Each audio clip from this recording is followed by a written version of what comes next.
The VCS is going for the interception as we look at football in this Atari archive. Here we go again with another sports game for the Atari VCS that is a bit of an odd fit for the console. Unlike the last two sports games we've seen, bowling and 1978's basketball, football is a game that, by its nature, requires teams to field far more players than the limited number of sprites the VCS can normally place on screen. Despite this, the game actually kind of works, and is a fun, if not terribly accurate, take on the game. Football was written by Bob Whitehead, the same fellow behind the 1978 release Home Run, another sports game that tried to translate a game the VCS is ill-suited for. In fact, Whitehead said that football runs a similar kernel as Home Run, a kernel being a graphics-generating part of the program, essentially the VCS equivalent of a game's engine. In that game, he was able to multiplex sprites to create a line of 3 fielders at a given time, and using sprite flickering, alternating which sprite appears where on each individual frame, he could create the appearance of many more players on the field at once. This technique doesn't come across great on modern displays, but on an old cathode ray tube television, it's a bit more subtle. Like baseball, football requires a lot of players, so Whitehead once again combined multiplexed sprites with flicker to field 2 teams of 4 players each. In many ways, Whitehead was carving out his own path on what a football game could look like on a game system. While the Magnavox Odyssey shipped with a football game all the way back in 1972, this game relied on dice rolls, game cards, a board, and 2 separate carts to actually be played. Its successor, the Odyssey 2, launched in the fall of 1978 with a football game, and Bally published a version for its professional arcade system around January 1979. But Whitehead provided no indication that these influenced his game, or indeed that they were commercially available while he was working on it. Atari first started advertising the game as coming soon in catalogs around summer 1978, before dropping it until the following year. Whitehead simply noted that Atari was entirely willing to sit on finished games and release them when the company felt like the timing was better. One game Whitehead did have access to was the arcade Atari Football game, released in 1978. Aside from being among the first games to use a trackball as its controller, this football game was quite successful for the company and a solid attempt at bringing the sport to a video game format. Access doesn't necessarily denote that he was able to draw much from the game, however. Whitehead said that the differences between an arcade machine and the VCS were simply too great to copying what the arcade game was doing, so he had to figure out what worked best with the limited hardware available. As such, while the VCS football game does a surprisingly remarkable job at translating the sport to the machine and providing an arcade experience in its own right, it isn't exactly capturing the same degree of sophistication as competing football games managed. Football is primarily designed for 2 human players. At the start of each play, the offense and defense picks what formation strategy they want by pushing the joystick in one of 4 cardinal directions or by pushing the button. This is where having the manual, or at least a scan of the different plays, is crucial, as otherwise you are just sort of wildly pushing directions and hoping for the best. Once both players have selected their plays, the game begins. The player on defense controls their lineman, or by holding down the red button, their defensive back. The player on offense controls the ball carrier, and can throw the ball in a pass play by pushing the button, or can punt the ball during a punt play by pushing the button. Not only can the offensive player decide which direction the ball goes in, they can also control its movement left and right after it's been thrown or kicked, allowing some degree of control in getting it successfully caught. Once a ball carrier is tackled, the ball is dropped, or a score is made, the players select new plays. If offense hasn't successfully made it past the down marker within 4 attempts, they lose control of the ball. This version of football also allows for safeties, tackling the ball carrier behind their own goal line, and interceptions, as it does follow the basic rules of the game pretty well.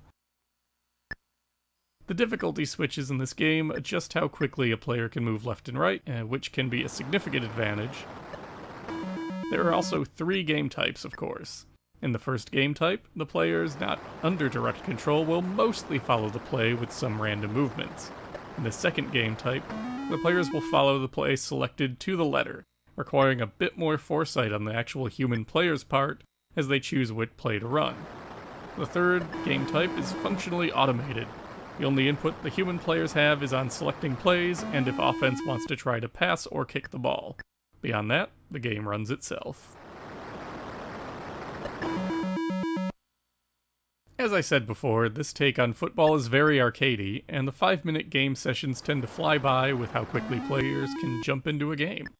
The player sprites are a bit weird looking, and the vertical orientation is unusual for the time, though reasonable given the VCS's limitations.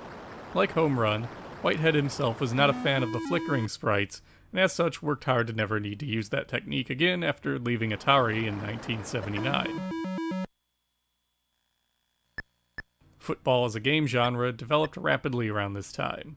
Looking at the football games for the Odyssey 2 and the professional arcade that preceded Atari's game to market, as well as the Channel F's Pro Football game that released in 1980, the developers were all approaching the game in similar ways to Whitehead. In both the Odyssey 2 and Channel F games, you select your plays in the same manner as the VCS football game, simply pushing the controller in specific ways prior to the play. Players on offense can pass or kick the ball in specific directions, and the Odyssey 2 uses its built-in character set to avoid flickering issues entirely.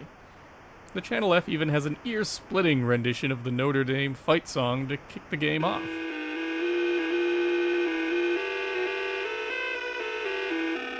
But both of these games are pretty comparable to Whitehead's take, and owners of a given platform likely had little to worry about for their football fix.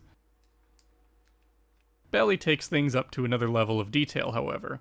Not only does this version of the game put more players on the field at once, it features full-text menus for you to select your plays. By surreptitiously pushing the joystick on the controller when the cursor is on the play you want, with crowd noises and even a 4-player mode. It also retains the down markers from Whitehead's game, and uses the spinning knob on the Bally joystick to allow the player to fine-tune the angle the ball gets thrown at. This might well be the ideal classic football game, if you're looking for an arcade-style experience, and it is something of a half-step between what Atari, Magnavox, and Fairchild's programmers had done to the next football game to highlight, Mattel's NFL Football. As the Mattel Intellivision gradually rolled out nationally in 1980, its marketing started focusing less on its ill-fated computer expansion and more on how realistic its sports games were compared to the market leader, Atari.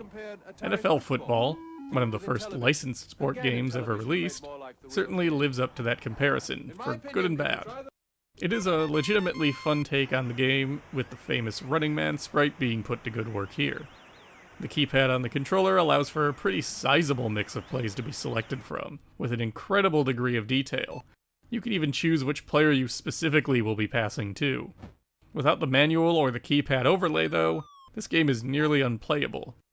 If you don't input the sequence of keypad presses correctly for your play to get carried out, the game just makes an irritating buzz sound until you get it. Personally, I find Bally's approach much more user-friendly, but if you're somebody who really likes that level of control, Mattel's football is still excellent. It also set a standard for future football games. Atari would revisit the sport twice on the VCS, while Mattel would port its NFL football to the VCS's Super Challenge Football a couple years down the line. Football games more in line with Mattel's would also appear on the ColecoVision, Atari 5200, and Atari 7800 game consoles in the years to come. All this leaves the original football cartridge for the VCS as both a fun game and as an interesting piece of history. Coming out in that window of time before Mattel redefined what a home football game could be and before the more advanced VCS tricks were worked out, the game is at once dated, but so approachable that it remains incredibly fun, even to someone like me who doesn't know the first thing about the actual sport.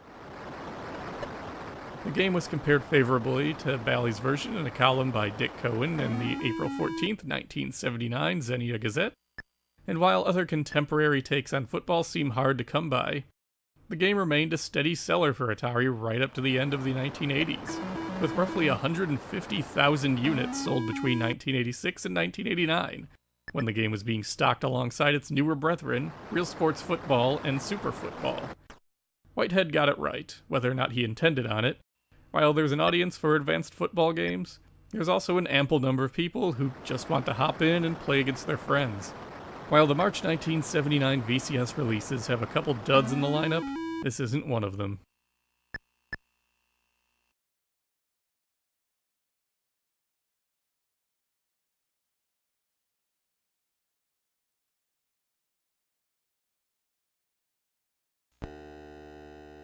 Next time, it's one of Atari's top-selling VCS games from the 1970s.